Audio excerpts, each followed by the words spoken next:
এক, দুই, তিন, চার, পাঁচ, ছয়, সাত, আট, নয়। কি সুন্দর দেখতে না? এমনই 9 রকমের ডিজাইনের আর 3 রকম স্বাদের পিঠে আজকে আমি বানাবো, আর ভাঙবে না একটাও নরম নরম পিঠে। নমস্কার বন্ধুরা, ওয়েলকাম টু কুকিং উইথ ইচ্ছে। আজ আমি আপনাদের সাথে শেয়ার করছি সেদ্ধ পিঠে বা গড়গড়ে পিঠে, স্থানীয় ভাষায় নাম, সেই রেসিপিটি। রেসিপি বানানোর জন্য এখানে আমি ভাতের চালের গুঁড়ো নিয়ে নিলাম। এরকম বাটির 4 বাটি আমি নেব। যদি রেসিপিটা ভালো লাগে তাহলে প্লিজ একটা লাইক দেবেন, কমেন্ট করে জানাবেন যে রেসিপিটা কেমন লাগলো। আর চ্যানেলে প্রথম দর্শক বন্ধু হলে চ্যানেলটাকে সাবস্ক্রাইব করে আমার পাশে থাকতে ভুলবেন না যেন। নোটিফিকেশন বাটনটাকে অলে সেট করে দেবেন, তাহলে আমার যে কোনো রেসিপি সবচেয়ে প্রথমে পৌঁছে যাবে শুধুমাত্র আপনার কাছে। নিয়ে নিলাম আমি চালের গুঁড়োটা। এবার আমি এটার মধ্যে হাফ টিস্পুন আমি এটার মধ্যে দিলাম নুন, আর একটু একটু জল দিয়ে আমরা যেমন রুটির আটা মাখি সেরকম আমি একটা এটার মণ্ড বানাবো। If you don't understand my language, then please on CC, my all recipe have English and Hindi CC and enjoy my recipe in your own language.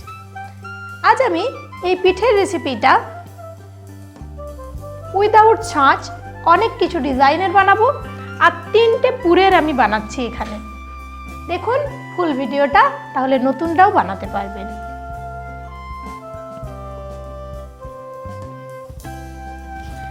আমি এই পুরো চালের মিশ্রণটা 2 ভাগে ভাগ করে নিয়েছি, আপনারা দেখতেই পাচ্ছেন।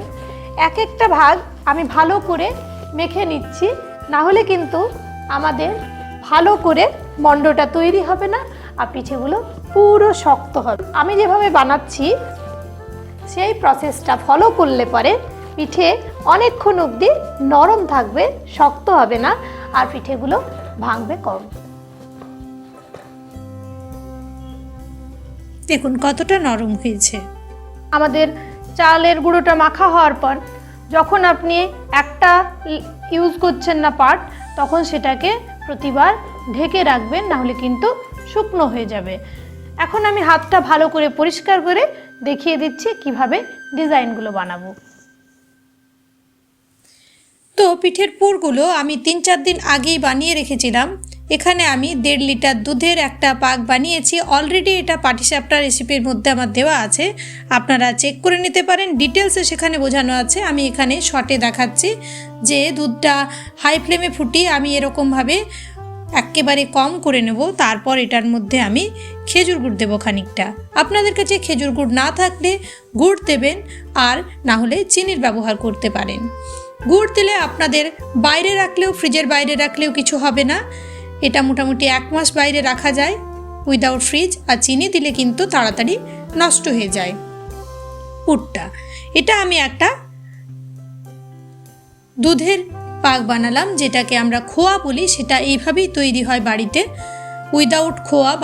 বাজারের উইদাউট খোয়া আমি অলরেডি পাটিসাপটা রেসিপি দিয়েছি, সেখানে এটা আমার ডিটেলসে দেওয়া আছে। এছাড়া আমি নারকেল একটা মিক্সারে পেস্ট করে নিয়েছি, আর খানিকটা গুড় দিয়ে আর নারকেলটা দিয়ে আমি এটাকেও শুকনো শুকনো একটা, দেখুন এই পর্যায়ে নারকেলটাকে অ্যাড করতে হবে। তারপর এটাকে শুকনো শুকনো করে নিতে হবে। ব্যাস, এটাও আপনি 1 মাস সংরক্ষণ করে রাখতে পারেন ফ্রিজের বাইরে। এছাড়া আমি আরেকটা বানাবো আলু সেদ্ধর পিঠে। এই ভিডিওটা একটু বড় হয়ে গেছে, কেন সেটা একটু পরে বলছি। এখানে একটু তেল দিয়ে দিলাম একটা হাতার মধ্যে। তার মধ্যে আমি দেব খানিকটা গোটা জিরে, একটা শুকনো লঙ্কা আর একটা কাঁচা লঙ্কা। তারপর সেদ্ধ করে খোসা ছাড়িয়ে রাখা আলুর মধ্যে দিয়ে নুন দিয়ে আলুটাতে আমি এটাকে মেখে নেব। আমার চ্যানেলের দর্শক মামুনি রায় রাজবংশী আমাকে বলেছিল ডিটেলসে একটা ভিডিও বানাতে সেদ্ধ পিঠের। অনেকেই পিঠে বানাতে জানে না, তাদের আশা করি এই ভিডিওটা খুব কাজে লাগবে। ডিটেলসে আমি দেখিয়েছি, সেই জন্য ভিডিওটা একটু বড় হয়ে গেছে, ক্ষমা প্রার্থনা করছি আপনাদের কাছে। কিন্তু তাছাড়া আমি ডিটেলসে বোঝাতে পারতাম না।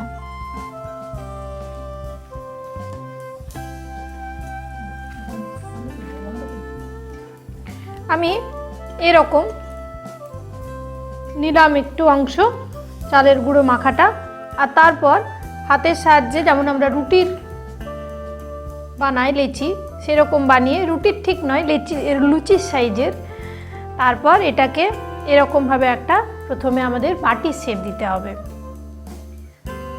তারপর আমি একটু নারকেলের পুরটা এটার মধ্যে প্রথমে বললাম। পুরটা খুব একটা বেশি দেবেন না, তাহলে কিন্তু যখন আমরা পিঠেটাকে সেদ্ধ করব তখন বেরিয়ে চলে আসবে। তাই যেমন কেকের ব্যাটার দেওয়ার নিয়ম সেরকম অর্ধেকটা দেবেন।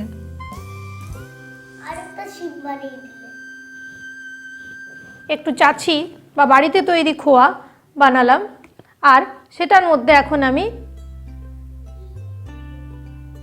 একটা ফুলের শেপ দেব। দেখুন,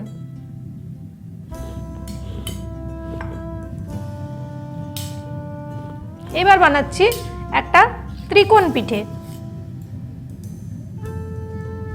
ঠিক পানি ফলের মতো দেখতে লাগবে।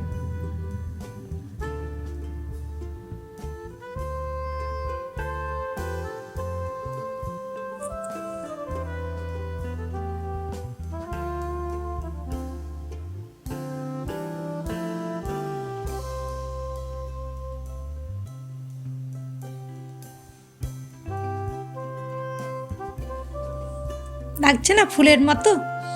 বারবার কিন্তু আমি বাটি বানানোটা রিপিট করিনি, বাটি আমি একবার দেখিয়ে দিয়েছি, ভিডিওটা না হলে বড় হয়ে যেত।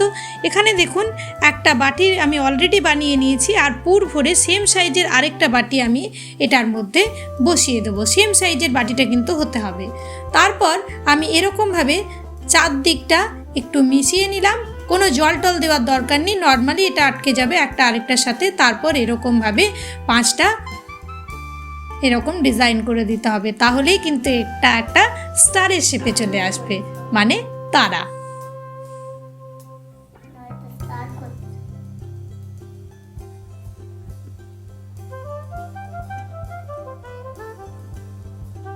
হলো না? দেখুন,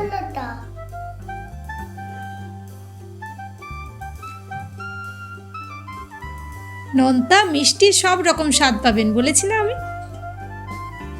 আমাদের প্রায় হারিয়ে যাওয়া রেসিপিগুলো এরকমভাবেই আমরা বছরে একবারও অন্তত বানিয়ে খেতেই পারি। সেদিন ফেসবুকে পড়ছিলাম নাকি এই যুগের অনেকে এই রেসিপি বানাতে জানে না। আশা রাখি সবাই একবার অন্তত ট্রাই করবেন। আর যদি কারো কাছে চালের গুঁড়ো না থাকে, কিভাবে চালের গুঁড়ো পাবেন সেটা আমার লাউ পিঠের রেসিপির মধ্যে দেওয়া আছে, যে আপনারা কিভাবে এই চালের গুঁড়োটা পাবেন অবশ্যই দেখে নেবেন।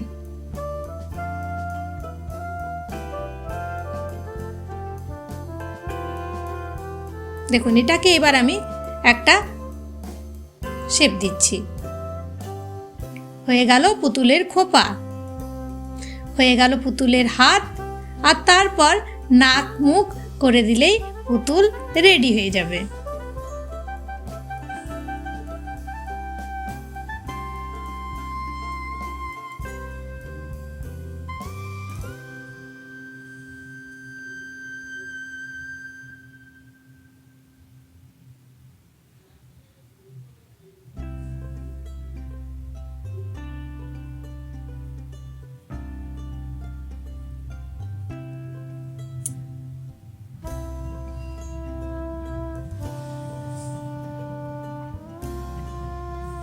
এইবার আরো একটা ডিজাইন বানাচ্ছি। ব্যাস, ঘোমটা টানা বউ।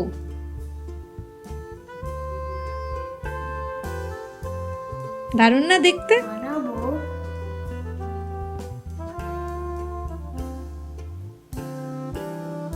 এইবার একটা হাঁড়ির মধ্যে আমি খানিকটা জলকে ভালো করে ফুটিয়ে নিয়েছি, আর এরকম একটা ফুটো ফুটো থালা বসিয়ে দিয়েছি। আপনারা চাইলে ফুটো ফুটো থালা না থাকলে একটা পরিষ্কার কাপড়েও এই কাজটা করতে পারেন। সেই ক্ষেত্রে কাপড়টাকে হাঁড়ির মুখে ভালো করে বেঁধে দিতে হবে। তারপর এই পিঠেগুলো সেমভাবে ওটার মধ্যে দিয়ে, আর অর্ধেকটা দেবেন, পুরো ভর্তি করে দেবেন না, অর্ধেকটা অবধি দিয়ে, আর উপর থেকে একটা থালা চাপা দিয়ে 15 থেকে 20 মিনিট কম ফ্লেমে এটাকে সেদ্ধ করে নিতে হবে। হাই ফ্লেমে করতে যাবেন না, তাহলে কিন্তু সেদ্ধ হবে না।